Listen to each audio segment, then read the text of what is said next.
Hey, Oscar fans, we are days away from the Academy Awards. Who's going to win? These guys often know. This is Ann Thompson from Indiewire, Pete Hammond from Deadline Hollywood, Tim Gray from Variety, and I'm Tom O'Neill from Gold Derby.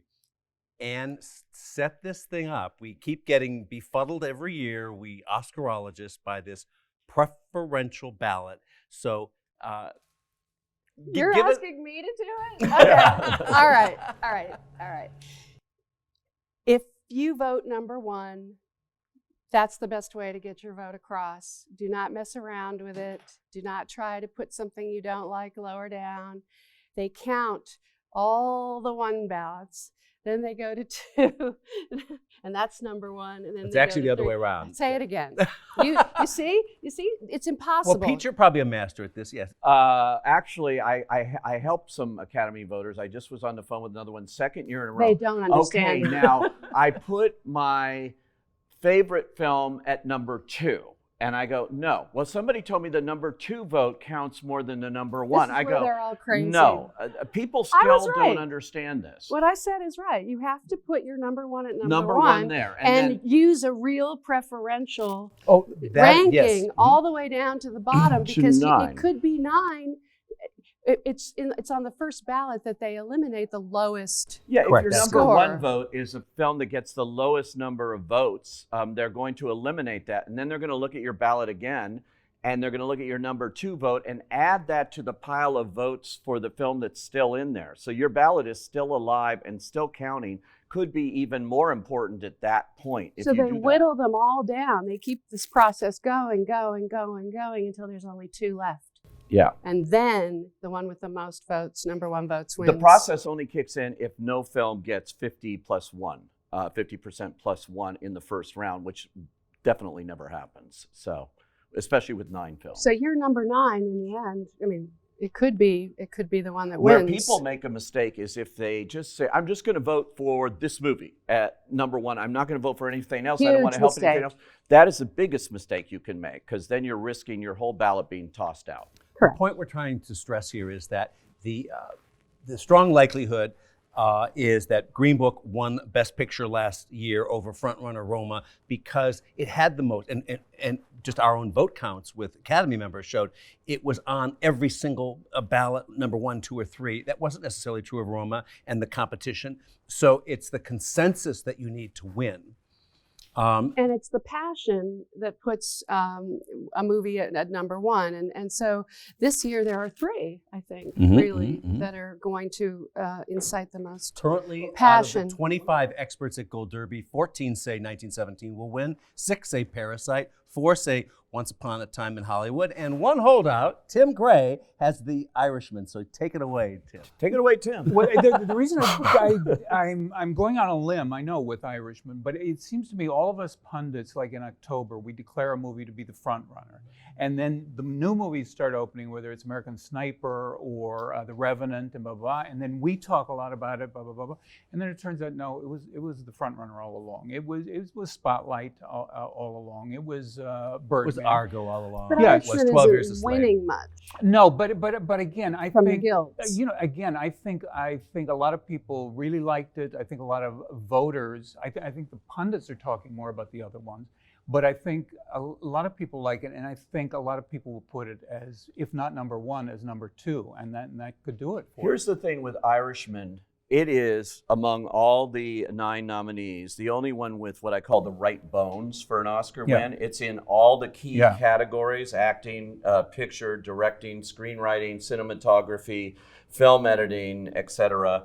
The only other movie in all of them that has that same thing, you can make that same argument about, is Joker. Correct. And oddly enough, both of those are the least talked about as likely. You didn't mention them here. Well, that's in the last 17 days. 17 days ago, Critics' Choice said Once Upon a Time in Hollywood was going to win Best Picture. The day before the nominations, that's what I would have said. Yeah. And then the So what's nominations changed? showed that 1917 was stronger, that it picked up more categories than we ever would have predicted. And it is surging at the box office in this way that is making it the film everyone's talking about. The thing they saw most recently, $1 Million Baby, would be my precedent for this. Or, And it's a picture that actually looks like past Best Picture winners. It's got that kind of feel. It could have a traditional win, actually winning director and picture this year. I'm beginning to think that's going to happen. Yeah. BAFTA's only going to be fan for the flames. But you're talking BAFTA. about 1917. Yeah. Yeah. We've Yeah. had in recent years, many years recently, where it's split. But when that never used to PGA and happen. DGA winner in this case. Because Mendes it's the showiest demonstration of sheer innovative directing skill. I went to the DGA symposium, and it was so much fun. And it was definitely Bong Joon-ho and Sam Mendes that were commanding the room in terms of having pushed into new arenas that were daring and brave and exciting. Yeah, that's interesting. At the Oscar nominees lunch, you always try to gauge the applause meter when everyone gets up and gets their to stand on the podium to get their class photo, and they name their name, and the audience there, which is viper's nest of Academy members. I always like to listen to the applause. Oddly enough, by far, the biggest applause was Robert De Niro when he went up. And he's not nominated for Best Actor. As the producer of The Irishman, Yeah. as a major movie star, and all the movie stars got applause. Yeah. But also, he didn't get nominated. So But they yeah, were being so there was nice. that. And the Bong was legacy second. man. Bong Joon-ho was definitely Bong, second. I would put Bong first. But the De Niro thing went on. See, my theory for the Academy nominees luncheon is whoever gets the most applause, that's their consolation prize. I didn't vote for you, but I love you. Seriously. Thomas Newman got good applause. Yeah, I might add. exactly. That's nice. And, that may be the consolation prize. Yeah, and But so, Roger Deakins did too. He's good. I mean, some He of the got a ones lot of who applause. are going to win Yeah. got a lot Yeah. of applause, like Roger Deakins and Kazuhiro, for example. But the of the bombshell last makeup 7 guy. years, 5 times the Best Picture and Best Director races have split. Yes, as Ann mentioned, 1917 has been on this guild roll with DGA and PGA. It also won the Golden Globe, but that sounds a lot like the track record of La La Land, and Moonlight ended up winning after not even SAG Ensemble. That was Hidden Figures that year. So there is some suspense here having to do with the preferential ballot and late-breaking momentum. And let's go back to your passion point, Ann. There's so much passion for Parasite. There really is. The big problem for Parasite, which we've brought up before, is that the international category, everybody can give it that. And that's what they did with Roma. They gave him director and cinematography too. And they could give Bong Joon-ho screenplay, for example, or director. I mean, that's a race still. Yeah. But the likelihood, they've never done it, and the likelihood they're going to go all the way to Best Picture, it's just highly not been unlikely done. that's going to change. I want it this to time. happen in many ways. But- I love this But movie. we see this It would be a over and great over in story. every award show. He's getting the Yeah, biggest applause. Roma Bong Joon-ho is didn't do it. definitely the greatest campaigner this year. There's no question. He's a charmer. They love him. And every award show, I say, oh, well, he's going to win here. And he doesn't. You know, he doesn't win. And at the Oscars, it's particularly problematic because of what you just said.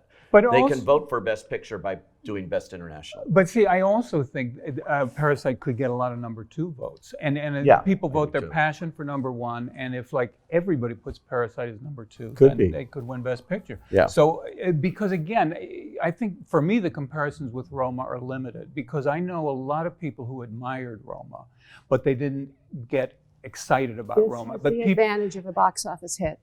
people Saw it in theaters too. Yeah, In people are theaters, Roma excited had a lot of- about Parasite. Roma had yeah. some problems because if people saw it in theaters, they loved it. But if they watched it on a screener Not so good. or on Netflix, they don't have the patience. You're watching it at home. You're getting distracted. The first 20 minutes is about somebody mopping the floor.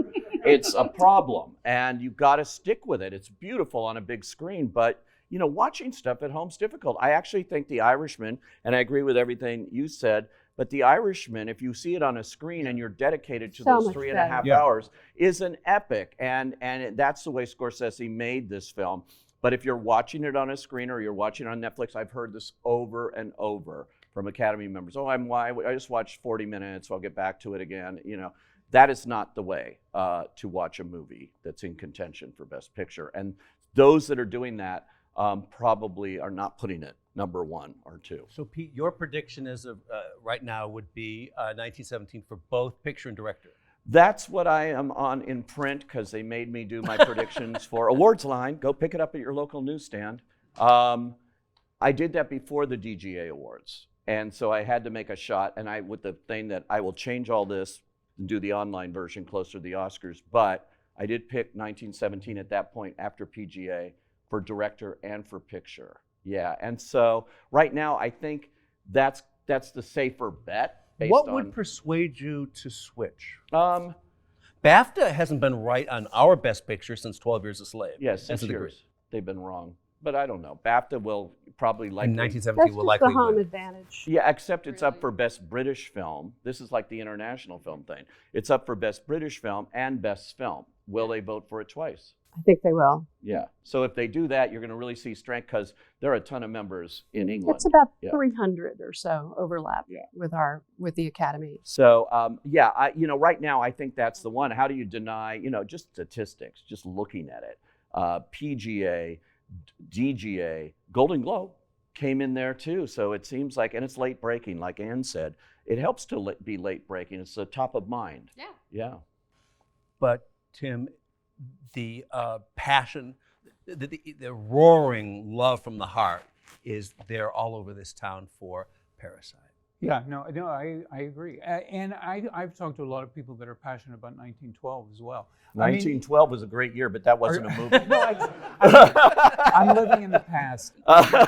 Yeah, 1917. But again, as I said, I'm going on a limb with Irishman. I would love to see the tallies this year because I feel like in past years, it's like it's down to like 2 films. And this year, I think there's really 4 possibilities. And, I'm guessing it's close, but I honestly don't know. You and Pete both got Green Book right last year when most experts did not. What was your thinking last year? Oh, well, I just talked to Academy members. It was a passion vote without question. They were actually angry about backlash that it was getting. That actually worked in its favor, oddly enough.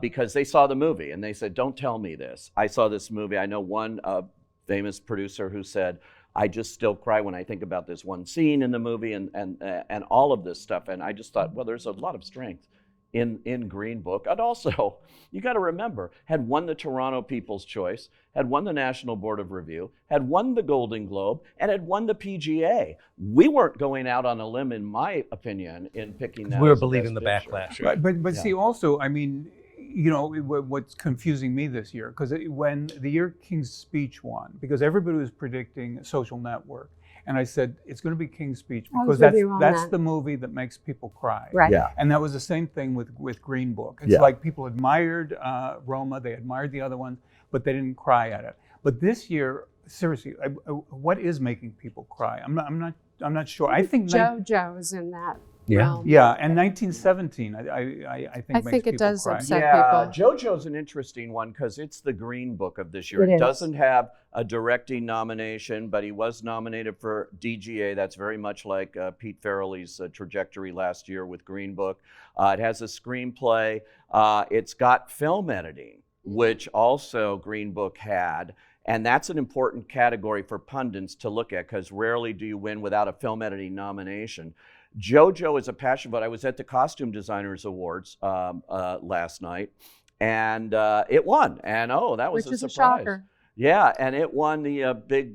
They have 3, but I mean this was the only category that counted where the period where all these movies are sort of in it, and that was interesting. It really showed there is a vote definitely for JoJo. I think what you can do is also take a movie like JoJo or Marriage Story, which are sort of not at the top of the Best Picture rankings, and figure out what category could they win, or Little Women.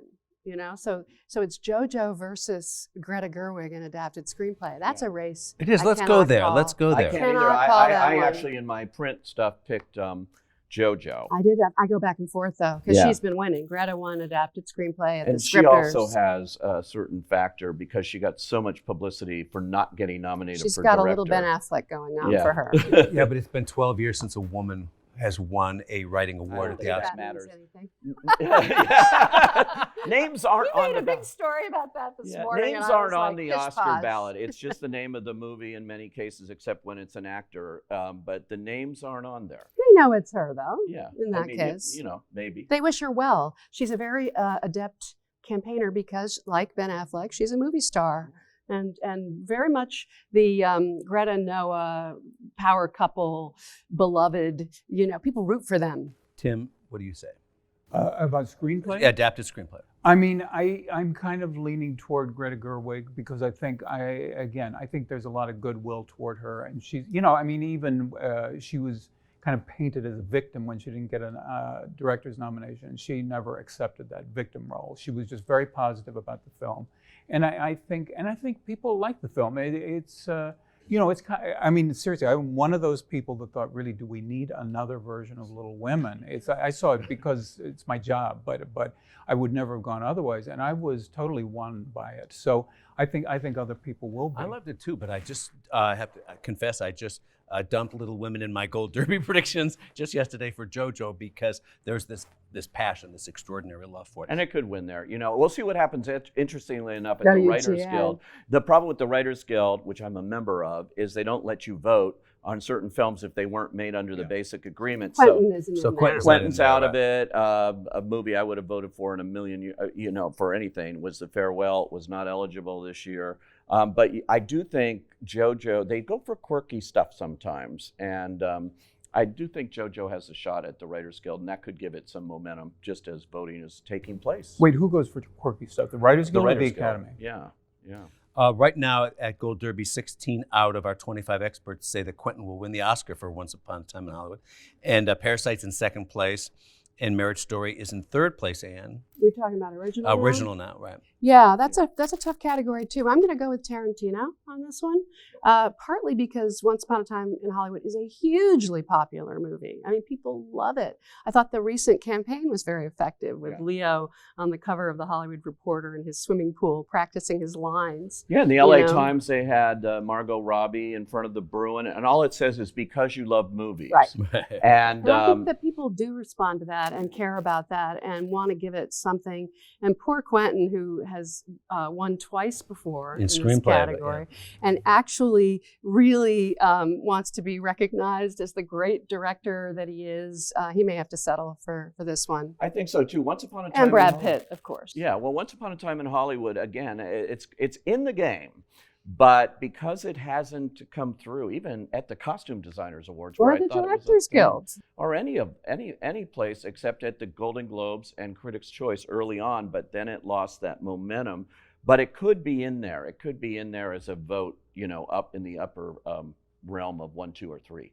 And so we'll see. But I do agree with Anne. Screenplay, original. What's your prediction, Tim? Original screenplay, is it Quentin, Parasite, or Marriage Story? I think it's between Parasite and Marriage Story. I have a lot of problems with Once Upon a Time in Hollywood, so I can't be objective here. But I'm guessing, and this is a guess, I'm guessing Marriage Story. So what do you think, people watching this video and listening to the podcast version? We've had more than 60,000 people predict the Oscars in the last couple of years. And you know what? Nobody has ever scored 100%. Can you do it? Go to Gold Derby and make your predictions now.